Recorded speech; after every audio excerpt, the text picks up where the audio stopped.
അപ്പോൾ ഇന്നത്തെ ഒരു അമ്പലദർശന കഥയാണ് കേട്ടോ. ഏതാണ്ട് വൈകുന്നേരം ഒരു 5:30 ആയപ്പോഴാണ് ഞങ്ങൾ വീട്ടിൽ നിന്ന് ഇറങ്ങിയത്. അവിടെ എത്തിയപ്പോൾ സമയം 7 മണിയെങ്കിലും ആയിട്ടുണ്ടാവും. അത്രയ്ക്ക് ദൂരമുണ്ട് കേട്ടോ ഇവിടുന്ന്.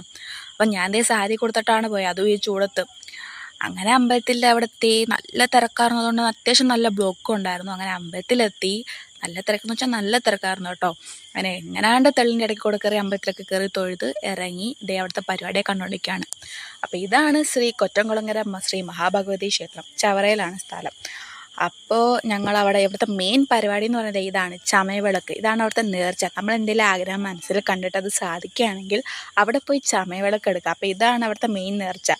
നല്ല ഭംഗിയായിരുന്നു. ഒരുപാട് ആൾക്കാർ, കൊച്ചുങ്ങളും ആയ ചേട്ടന്മാരും അല്ലാത്ത ചെറുപ്പക്കാരും ഒക്കെ ഉണ്ടായിരുന്നു കേട്ടോ. മേക്കപ്പൊക്കെ ചെയ്ത് നല്ല ഭംഗിയായിരുന്നു കാണാൻ. സൂപ്പറായിരുന്നു. അങ്ങനെ അതൊക്കെ കഴിഞ്ഞ് ഞങ്ങൾ പുറത്തിറങ്ങി കുറച്ച് സാധനങ്ങളൊക്കെ വാങ്ങി നേരെ ആനയെ കണ്ടില്ല. ഒത്തിരി ആനകളുണ്ടായിരുന്നു. ഞാൻ ആനയെ കാണാൻ വേണ്ടി തന്നെയാണ് കേട്ടോ അമ്പലത്തിൽ പോകുന്നത്. എനിക്ക് ഭയങ്കര ഇഷ്ടമാണ്. അപ്പം ഞാൻ കൂടെ നിന്ന് കുറേ സെൽഫിയൊക്കെ എടുത്തു. അവിടെ നിന്ന് ആൾക്കാരാണെങ്കിൽ എന്നെ വഴക്ക് പറഞ്ഞുകൊണ്ടിരിക്കും ഞാൻ സെൽഫി എടുക്കുന്നതിന്. പിന്നെ നമ്മളന്ന് മൈൻഡ് ചെയ്യും. അങ്ങനെ അതൊക്കെ കഴിഞ്ഞ് സെൽഫിയൊക്കെ എടുത്ത് കഴിഞ്ഞ് ഞങ്ങൾ നേരെ അമ്പലത്തിലിട്ട് ഈ കെട്ടുകാഴ്ചയും പരിപാടിയൊക്കെ കാണാൻ വേണ്ടി പോയ വഴിയിലൊക്കെ ഇതാണ് കുരങ്ങി നിൽക്കുകയാണ് ചേട്ടന്മാർ. പെൺപിള്ളേർ മാറി നിൽക്കുക. അത്രയ്ക്ക് സൂപ്പറായിരുന്നു കേട്ടോ.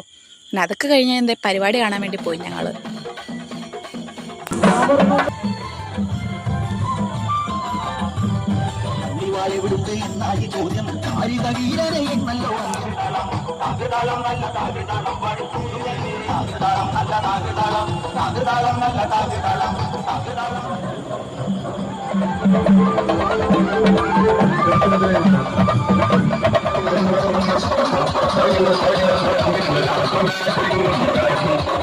അങ്ങനെ പരിപാടിയെല്ലാം കണ്ടു കഴിഞ്ഞപ്പോൾ നല്ല വിശപ്പ്. അങ്ങനെ കടയിൽ കയറി കുറച്ച് കോളിഫ്ലവർ വാങ്ങിച്ചു കഴിച്ചപ്പോഴോ കാശിന് കൊള്ളത്തില്ല. അങ്ങനെ അത് ഞാൻ കളഞ്ഞ.